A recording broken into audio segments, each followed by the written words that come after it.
समाप्त Supertech builder की मनमानी से नाराज होकर निवेशकों ने Haryana real estate regulatory authority के बाहर जमकर प्रदर्शन किया।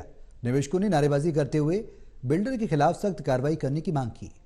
दरअसल निवेशकों का कहना है कि बिल्डरों की मनमानी इतनी बढ़ गई है कि वो ना तो निवेशकों से रुपए लेने के बाद उनके प्रोजेक्ट को पूरा कर रहे हैं और न ही हरेरा कोर्ट के आदेशों को मान रहे हैं।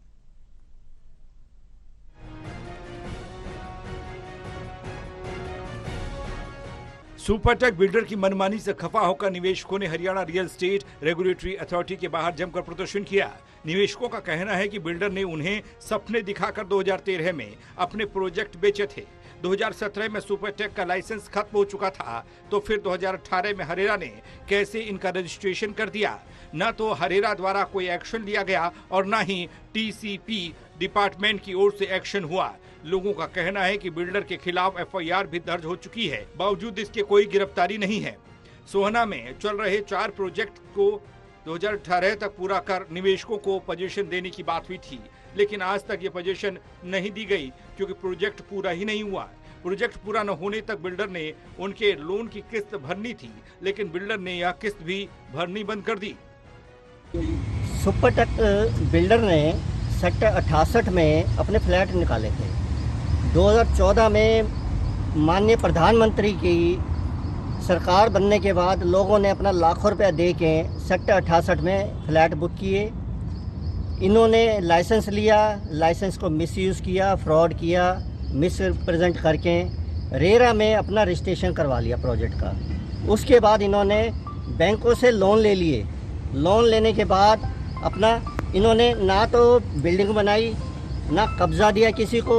बैंकों ने किस्तों के लिए परेशान करना और शुरू कर दिया, जिसकी वजह से सारे बायर परेशान हैं और ये ना कुछ पैसे वापस दे रहे हैं और ना ही फ्लैट वापस। 1 करोड़ 26 लाख रुपए सुपरटेक को दिया हुआ है, जिसमें 72 लाख रुपए बैंक से लोन लिया हुआ है। सीनियर सिटीजन है। हमारी जो पेंशन आती है वो पेंशन सब हमें प्री EMI में चुकानी पड़ रही है।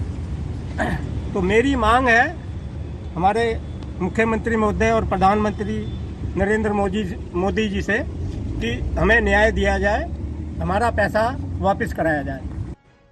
निवेशकों ने कहा कि बिल्डर के खिलाफ रेरा कोर्ट ने कई आदेश दिए हैं, लेकिन बिल्डर इन आदेशों को मानने को तैयार नहीं। पुलिस ने भी बिल्डर के खिलाफ केस दर्ज किया, लेकिन कार्रवाई के नाम पर सब शून्य है। लोगों ने कहा कि बिल्डर से अपनी निवेश राशि ब्याज सहित वापस लेना चाहते हैं, लेकिन बिल्डर उनकी राशि को वापस करने से साफ इनकार कर रहा है। वहीं निवेशकों ने बताया कि जब बिल्डर ने किस्त भरनी बंद कर दी तो मजबूरन उन्हें ही किस्त भरनी पड़ रही है। जिन निवेशकों की किस्त बाउंस हो गई, उनके खिलाफ लोन देने वाली कंपनी ने केस कर दिया। अब उन्हें क्रिमिनल केस भी झेलना पड़ रहा है। सर, मैंने बुकिंग 2015 में कराई थी, है ना। उसके बाद रेरा आया इफेक्टिवली, बट रेरा से भी हमें कोई सपोर्ट तो मिलता नहीं है, पुलिस से कोई सपोर्ट नहीं मिलता है, सीएम की तरफ से कोई सपोर्ट नहीं मिलता है। हम अगर एक EMI कैंसिल करा दें या ना दें तो उसके ऊपर बहुत सारे रेपरकशंस हैं। हमें कितने चीज़ें झेलनी पड़ती हैं। क्या ये सरकारों पर एप्लीकेंट नहीं होता है? क्या इनका कोई SLA टाइम नहीं है? 2000 से ऊपर बायर्स हैं, हर कोई आने को तैयार है, बट सरकारें हमारी ऐसी हैं कि सुनने को तैयार नहीं है। एडमिनिस्ट्रेशन वही 2013 में ये 15 में ये फ्लैट हमने बुक किया था, लेकिन यही चीज़ है कि अब तक पैसा लोन के भी पैसा दे चुके हैं, अपनी हार्ड मनी अपनी भी दे चुके हैं। हम सीनियर सिटीजन हैं और ये चीज़ है कि आज तक अगर हम नहीं कोई रीपेमेंट करते हैं, EMI नहीं देते हैं तो एक्शन हो जाता है, लीगल एक्शन हो जाता है। लेकिन अगर ये कंस्ट्रक्शन नहीं कर रहे हैं तो एडमिनिस्ट्रेशन कोई एक्शन ही नहीं ले रही है, ना सुपरटेक के अगेंस्ट, ना ही बिल्डर के अगेंस्ट, ना ही कोई ये कर रही है कि हाँ भी कोई हम पैसा वापस दिलाएं बायर का, जो इतना परेशान हो रहा है। सड़क के ऊपर बैठा हुआ है बायर, लेकिन ये कोई एक्शन ही नहीं लिया जा रहा किसी भी तरह। एडमिनिस्ट्रेशन की तरफ से कोई एक्शन नहीं है। निवेशकों की माने तो जनवरी में एफआईआर दर्ज हुई, लेकिन अब तक कोई सख्त कार्रवाई नहीं हुई। एफआईआर में निवेशकों के नाम भी ऐड नहीं किए गए।